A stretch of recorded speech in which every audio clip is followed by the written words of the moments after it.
Welcome back to KuNgano NaChengeto in 90, brought to you by Tixozo Media. The story continues.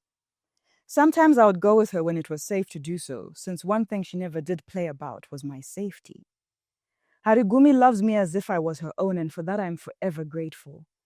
I am aware that it could have been worse.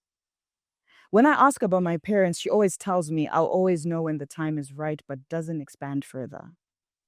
I can't stay mad at her for long, though, since she is my mom for all intents and purposes. And she's also the only person in the village who knows sign language. I was born mute, something I never paid attention to until it was time to go to school. At home, Harigumi would alternate between talking and signing. She said it was necessary that I know how to read lips and listen well. The village did not have any options for children with disabilities. That meant I always had to try that much harder when it came to all subjects, except music. Music for me is natural. Just put mbira in my hands and I promise you I'll create magic. This is the one thing that always left people in awe. It's also what got my fees paid.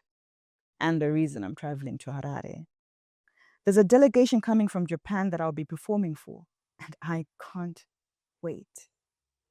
Tune in tomorrow for more KuNgano NaChengeto in 90, brought to you by Tixozo Media. Thank you.